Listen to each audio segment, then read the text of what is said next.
1964년 2월 12일 미국 뉴멕시코주 앨버커키. 겨우 18살의 테드 조겐슨과 17살의 제클린 자이스. 둘은 고등학생이었습니다. 그들 사이에서 태어난 사내 아이. 그가 바로 2025년 말 현재 세계 3대 부자로 아마존의 창업자인 제프리 프레스턴 조겐슨이죠. 훗날 세계를 바꿀 그의 본래 이름입니다. 1994년 26살이 된 그 젊은이는 뉴욕의 금융회사에서 일했습니다. 가진 게 많은 청년이었죠. 좋은 회사, 높은 봉급, 똑똑한 동료들, 존경하는 상사, 그리고 보장된 미래가 있었거든요. 한국으로 치면 SKY 대학을 나와서 대기업이나 금융회사에 들어간 그런 엘리트였던 거죠. 누가 봐도 장래가 촉망되는 사람이었어요. 그런데 고등학생 부부에게서 태어난 이 젊은이는 뭔가 삐딱하게 생각했습니다. 친아버지가 사라지고 만난 새 아버지로 인해 그의 이름은 제프 베조스로 개명해 있었죠. 그런 그가 잘 다니고 있던 금융회사를 떠나겠다는 것입니다. 사표를 들고 자신의 상사를 찾아간 것이죠. 상사는 정말 좋은 사람이었어요. 베조스가 존경하는 사람이기도 했죠. 베조스는 상사에게 고백합니다. 저는 인터넷으로 책을 팔 회사를 시작하려고 합니다. 회사를 그만두겠습니다. 라고 말이에요. 이건 단순한 퇴사 통보가 아니었습니다. 자신이 가진 모든 안정을 버리고 미지의 세계로 뛰어드는 무모한 결정이었거든요. 상사는 베조스를 센트럴파크로 데려갑니다. 길게 산책을 하면서 차근차근 베조스의 생각을 들어요. 충분히 시간을 갖고 충분히 경청합니다. 결국 상사가 한 말은 이겁니다. 제프, 정말 좋은 아이디어야. 하지만 이미 정말 좋은 일을 가진 사람이 아닌 다른 누군가가 하면 이 일이 훨씬 더 좋은 일이 될 거야 라고 했어요. 표면적으로는 축하처럼 들릴 수도 있지만 실제로는 깊은 거절이었습니다. 상사의 질문은 이렇게 읽힐 수 있어요. 너는 이미 충분히 좋은 자리에 있지 않니? 왜 굳이 그걸 버리고 불확실한 책 장사의 길로 가려고 하니? 위험하지 않을까? 후회하지 않을까? 라는 질문이었던 거죠. 이건 심지어 악의 없는 충고였습니다. 진심에서 나온 조언이었어요. 왜냐하면 일반적인 논리로는 베조스의 선택이 미친 짓처럼 보였거든요. 안정적인 일을 버리고 휘발유 냄새나는 차고에서 온라인으로 책 장사를 시작한다니요. 누가 봐도 위험한 도박이었습니다. 하지만 베조스가 깨달은 건 완전히 다른 차원의 관점이었습니다. 셀러리맨 인생에는 근본적으로 세 가지 길이 있다는 걸 알아챈 거예요. 첫 번째 길은 직업이 있는 삶입니다. 이건 단순합니다. 월급을 받고 규칙적으로 출근해서 일하는 거죠. 한국 사회에서 특히 많은 청년들이 이 길을 가고 싶어 합니다. 좋은 회사에 들어가서 정해진 시간에 출근하고 정해진 일을 하고 정해진 연봉을 받는 거예요. 그리고 중장년층도 마찬가지입니다. 과장, 부장이 되면서 계속 이 길을 가고 있거든요. 두 번째 길은 경력이 있는 삶입니다. 이것도 조직 안에서의 길이에요. 하지만 조금 다릅니다. 단순히 일하는 게 아니라 조직 안에서 계속 승진하고 지위를 높여가는 길이거든요. 팀원에서 팀장이 되고 팀장에서 과장이 되고 과장에서 부장이 되고 부장에서 임원이 되는 그런 길 말이죠. 이것도 안정적입니다만 대신 조직이 원하는 방향으로 계속 움직여야 해요. 회사의 정책에 따르고 상사의 결정을 존중하고 정치를 잘 해야 합니다. 그런데 세 번째 길은 완전히 다릅니다. 소명이 있는 삶이에요. 베조스가 선택한 길이 바로 이거였어요. 이 길은 단순하지도 안정적이지도 않습니다. 자신이 반드시 해야 한다고 느끼는 시간이 얼마나 걸리든 상관없이 실패할 가능성이 높더라도 계속하고 싶은 그런 일 말이에요. 성공의 보장도 없고 경제적 안정도 없습니다. 하지만 그 일을 하지 않으면 평생 후회할 것 같은 그런 깊은 울림이 있는 거죠. 베조스는 자기 자신에게 물었습니다. 인터넷이 세상을 바꿀 거야. 절대 뒤집을 수 없는 변화가 일어날 거야. 그렇다면 내가 지금 이 기회의 창을 놓친다면 80살이 되어서 돌아볼 때 어떤 마음이 들까? 이건 단순한 낙관주의가 아니라 역산적 사고였어요. 미래에서 현재를 바라보는 관점이었거든요. 구체적으로 말하면 베조스는 이렇게 계산했을 거예요. 만약 내가 이 도전을 하지 않는다면 나중에 인터넷 산업이 정말 세상을 바꿨을 때 나는 그때 왜 안 했지? 라는 후회가 얼마나 깊을까? 반면에 만약 내가 이 도전을 했는데 실패한다면 적어도 나는 도전했어 라는 경험이 있을 것이고 다시 다른 일을 할 수도 있을 거야 라고 생각한 거죠. 이게 전략적 사고의 핵심입니다. 여기서 20대, 30대 청년들이 공감할 부분이 있습니다. 당신들은 지금 좋은 회사에 들어가는 것을 꿈꾸거나 이미 들어가 있을지도 몰라요. 그런데 동시에 스타트업, 새로운 기술 분야, 혹은 자신만의 사업에 대한 꿈도 있을 거예요. 이 두 길 사이에서 고민하고 있는 거 아닐까요? 베조스는 그 고민을 26살에 결정했던 거예요. 그리고 그건 호기롭거나 무모한 도박이 아니라 계산된 선택이었습니다. 마찬가지로 40대, 50대, 60대 중장년들도 비슷한 고민이 있을 거예요. 현재의 직책과 안정을 유지할 것인가, 아니면 새로운 도전에 나설 것인가 하는 거죠. 혹은 정년까지 다니는 것이 맞는가, 아니면 50대에 새로운 사업을 시작할 것인가 하는 질문이거든요. 베조스의 이야기는 모든 세대에 공통으로 적용되는 거예요. 이제 베조스의 다음 행동을 봐야 합니다. 그는 사무실도 없이 차고에서 아마존을 시작했어요. 초창기 아마존은 책만 팔았습니다. 이것도 전략이었어요. 왜 책일까요? 일반적인 생각으로는 책보다 더 쉬운 상품들이 있거든요. 예를 들어 소프트웨어나 디지털 상품 같은 건 배송도 쉽고 재고 관리도 간단하잖아요. 하지만 베조스는 반대로 생각했습니다. 책은 상품이 엄청나게 많습니다. 미국만 해도 수백만 종의 책이 있어요. 그리고 배송도 복잡합니다. 고객들은 책을 받으면서 포장 상태에 까다롭고 반품도 많습니다. 고객 서비스도 어렵고 재고 관리도 복잡합니다. 즉 온라인 판매의 모든 어려운 문제를 가장 먼저 그리고 가장 극단적으로 겪을 수 있는 영역이었던 거죠. 베조스의 계산은 명확했습니다. 만약 책 사업에서 온라인 판매 시스템을 완벽하게 성공시킨다면 다른 모든 상품으로 확대하는 건 훨씬 쉬워질 거야 라고 본 거예요. 이건 단기 이익을 포기하고 장기 역량을 쌓는 전략이었습니다. 당장의 수익성보다는 문제를 해결하는 능력을 먼저 확보하려고 했던 거죠. 오늘날 아마존이 책뿐만 아니라 전자제품, 의류, 식품, 클라우드 서비스, 심지어 우주 탐사까지 하는 이유는 베조스가 처음부터 책이라는 가장 어려운 영역에서 시스템을 완벽하게 만들었기 때문입니다. 여기서 청년층이 배워야 할 점이 있어요. 당신이 처음 시작하는 일이 가장 쉬운 것일 필요는 없다는 거예요. 오히려 가장 어려운 문제를 풀어야 할 수도 있다는 거죠. 그래야 나중에 더 큰 것들을 할 수 있거든요. 중장년층도 마찬가지입니다. 당신이 새로운 사업을 시작한다면 가장 쉬운 시장이 아니라 가장 어려운 시장에서 경험을 쌓는 게 더 나을 수도 있다는 거예요. 이제 투자자와의 이야기로 넘어갑니다. 1995년 베조스는 투자자들을 찾아갑니다. 그중 한 명이 베조스에게 투자를 고려합니다. 베조스는 투자자에게 말해요. 데이브, 나에게 투자해주세요. 당신은 엄청난 수익을 얻을 거예요. 왜냐하면 언젠가 나는 세상에서 가장 부자가 될 거고 100억 달러를 벌 거거든요 라고 자신감 있게 말하는 거죠. 투자자는 처음엔 웃으면서 거절합니다. 제프, 100억, 세상에 그런 돈은 없다. 미국 국방부의 연간 예산도 그 정도밖에 안 되고 미국 국채도 그 정도야. 우리나라 GDP도 그 정도가 아니야. 넌 무슨 말을 하는 건데? 라고 말이죠. 당시만 해도 100억 달러는 국가 차원의 거대한 자산이었거든요. 개인이 그런 돈을 번다는 건 공상 같은 얘기였던 거예요. 여기서 정말 중요한 부분이 있습니다. 투자자는 웃고 있었는데 베조스는 웃지 않았어요. 왜냐하면 베조스에게는 이게 공상이 아니라 수학이었기 때문입니다. 베조스의 계산은 이렇게 진행되고 있었어요. 현재의 인터넷 사용자 수, 인터넷 연결 속도가 증가하는 추이, 전자상거래 시장이 확대될 가능성, 그리고 인류가 필요한 모든 상품이 온라인에서 거래될 수 있을 거라는 인식이었거든요. 베조스는 이런 식으로 계산했어요. 인터넷이 모든 상거래를 바꾼다면, 그리고 전 세계 인구가 온라인으로 쇼핑한다면, 그리고 책부터 시작해서 모든 상품을 파는 회사가 생긴다면 그 회사의 규모는 얼마나 될까? 결론이 100억 달이었던 거죠. 당시 투자자나 다른 사업가들은 이 숫자를 공상 같은 꿈으로 봤지만 베조스는 논리와 데이터에 기초한 수학 문제처럼 푼 거였어요. 여기서 20대, 30대 청년층이 반드시 배워야 할 게 있습니다. 당신들이 새로운 기술 분야에 관심이 있다면 인공지능, 블록체인 혹은 다른 혁신 기술이라면 그건 단순한 유행이 아닐 수도 있다는 거예요. 진짜 세상을 바꿀 기술이 맞을 수도 있다는 거죠. 그렇다면 당신이 그 변화를 먼저 인식하고 그 변화에 올라탈 준비를 하는 건 무모한 도박이 아니라 합리적인 선택일 수 있다는 거예요. 중장년층도 마찬가지입니다.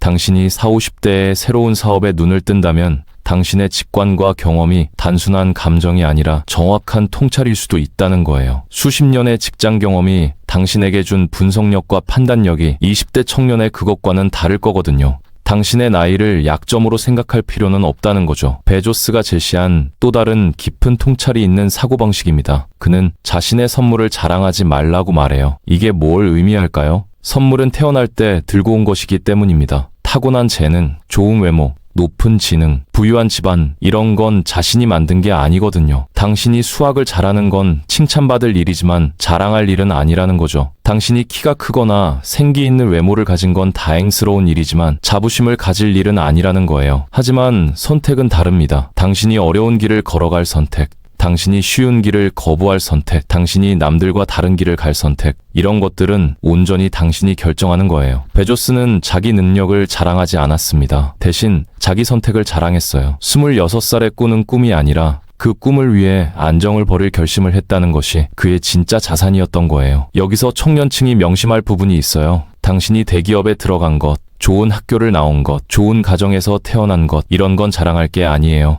대신 당신이 무엇을 선택하는가, 어떤 길을 갈 것인가, 이게 당신을 정의한다는 거죠. 중장년층도 마찬가지입니다. 당신이 경험이 많은 것, 실력이 있는 것, 과장이나 부장의 직책을 가진 것, 이런 건 자랑할 게 아니에요. 대신 당신이 이제 남은 인생에서 무엇을 선택하는가, 그게 당신을 정의한다는 거죠. 인생에는 또 다른 선택지가 있다고 베조스는 말해요. 편하고 안전한 삶을 선택할 것인가, 아니면 도전과 모험의 삶을 선택할 것인가 하는 거예요. 그리고 그는 깊이 있는 질문을 던집니다. 당신이 80살이 되어서 인생 전체를 돌아볼 때 어느 선택이 더 자랑스러울까? 라고 말이에요. 청년층에게 이건 지금의 선택입니다. 지금 안전한 길을 갈 것인가, 아니면 모험의 길을 갈 것인가 하는 거죠. 중장년층에게 이건 남은 인생의 선택입니다. 지금부터 정년까지 현재의 길을 유지할 것인가, 아니면 새로운 도전에 나설 것인가 하는 거예요. 베조스는 80살이 되었을 때 자신이 도전한 선택이 더 자랑스러울 거라고 계산했던 거예요. 그리고 계산이 옳았는지는 아마존이 세상에 미친 영향으로 증명되었습니다. 베조스가 어린 시절을 회상하는 대목도 흥미로워요. 그는 자신이 어릴 때부터 발명가였다고 말합니다. 시멘트로 자동문을 만들고 타이어로 태양열 조리기를 만들고 우산과 알루미늄 포일로 온갖 장치들을 만들었다고요. 이건 단순한 어린이의 놀이가 아니었습니다. 그는 이미 어릴 때부터 주어진 것을 그냥 받아들이는 게 아니라 자신이 원하는 것을 만들어낸다는 마인드셋을 갖고 있었던 거예요. 이게 어른이 되어서 비즈니스 세계에서도 반복되었어요. 시장이 제공하는 기회를 수동적으로 기다리는 게 아니라 자신이 원하는 미래를 먼저 설계하고 그걸 능동적으로 만들어가는 거였거든요. 청년층이 이걸 배워야 합니다. 당신은 세상이 제공하는 틀 안에서 살 필요가 없다는 거예요. 당신이 원하는 미래를 먼저 상상하고 그걸 만들어가면 된다는 거죠. 많은 사람들이 베조스의 성공을 운이 좋았다고 생각합니다. 인터넷 시대를 제때 만났고 사람들이 온라인 쇼핑을 하려고 했고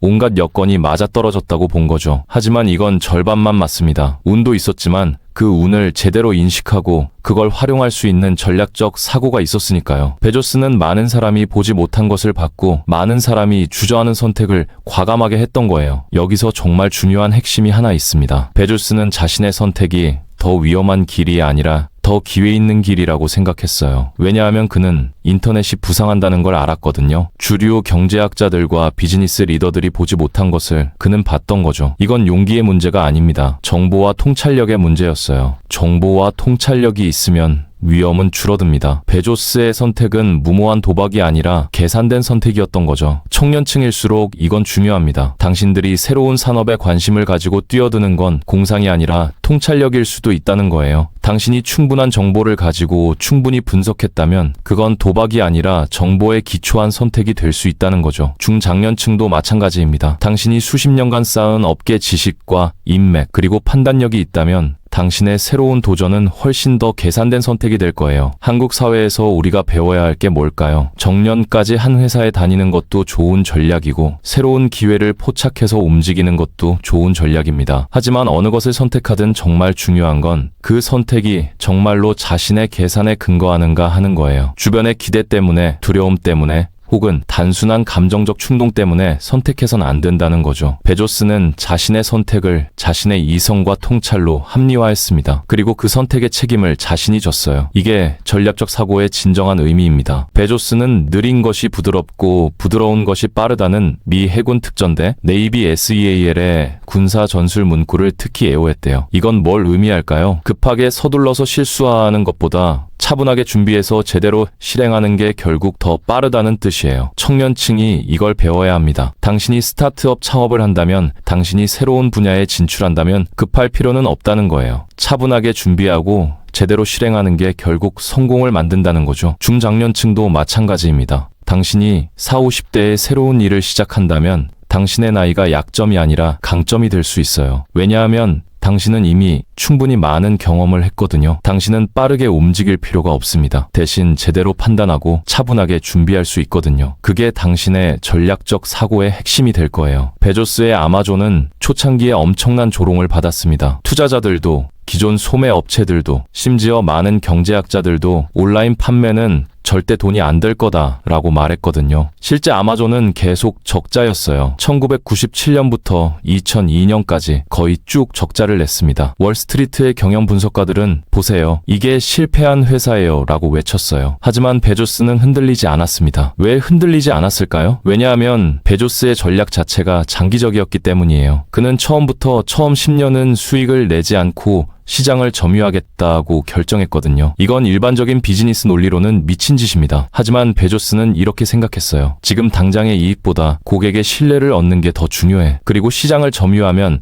나중에는 이익을 낼 수 있을 거야 라고요. 이것도 역산적 사고였어요. 30년 뒤의 미래에서 현재를 바라보는 관점이었던 거죠. 이 점이 청년층에게 정말 중요해요. 당신이 새로운 사업을 시작할 때 처음부터 수익을 내려고 하면 안 된다는 거죠. 금방 지치고 포기하게 됩니다. 당신은 먼저 고객을 모아야 하고 신뢰를 쌓아야 하고 시장을 이해해야 해요. 중장년층도 마찬가지입니다. 만약 당신이 50대에 새로운 사업을 시작한다면 당신의 목표는 처음 몇 년은 살아남아야 하는 생존 능력과 성장 기반을 갖추어야 합니다. 수익 창출은 나중 문제라는 거죠. 아마존의 성공 열쇠 중 하나는 고객 집착이었어요. 베조스는 항상 고객이 뭘 원하지? 라고 질문했어요. 고객이 원하는 게 뭐냐면 무엇보다 빠른 배송, 저렴한 가격, 높은 품질, 그리고 좋은 서비스였어요. 베조스는 이 네 가지를 위해 회사의 모든 자원을 쏟았습니다. 광고비? 줄였어요. 임원 보너스? 줄였어요. 경영진의 사무실? 개선하지 않았어요. 대신 고객 경험을 개선하는데 모든 돈을 썼습니다. 이건 비즈니스의 본질이에요. 당신이 무엇을 하든 간에 당신의 고객이 무엇을 원하는지를 정확히 알고 그것을 우선시해야 한다는 거죠. 청년들이 스타트업을 한다면 당신의 고객이 뭘 원하는지 알아야 해요. 중장년층이 새로운 사업을 한다면 당신의 고객이 뭘 원하는지 더욱 정확히 알아야 한답니다. 당신의 경험이 이걸 더 잘할 수 있게 해주거든요. 베조스는 또 다른 중요한 말을 했습니다. 우리는 광고를 통해 고객을 얻지 않는다. 우리는 좋은 서비스를 통해 고객을 얻는다고요.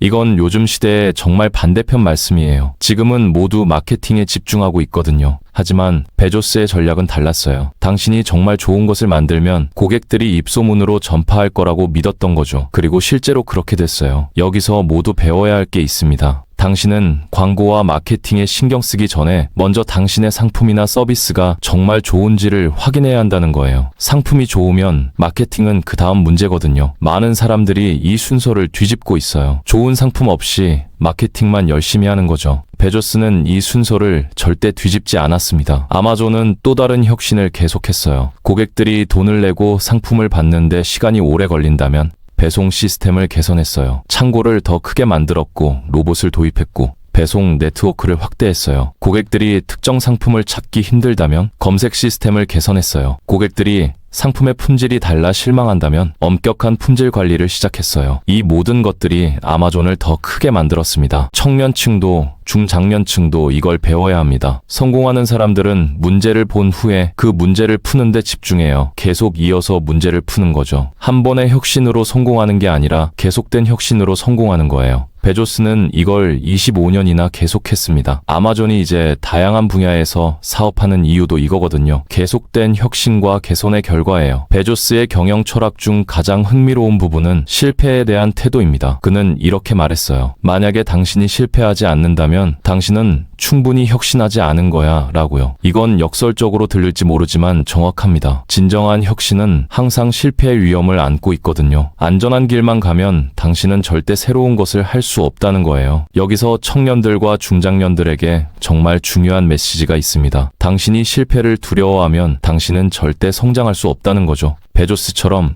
당신도 계산된 실패를 감수해야 합니다. 당신이 충분히 분석하고 판단했다면 실패할 가능성이 있어도 도전해야 한다는 거예요. 그리고 실패하면 빨리 배우고 다시 시도해야 해요. 이게 혁신의 과정입니다. 베조스는 다른 회사들이 절대 하지 않는 일들을 했어요. 클라우드 컴퓨팅? 다른 회사들은 그게 뭔가요? 라고 물었어요.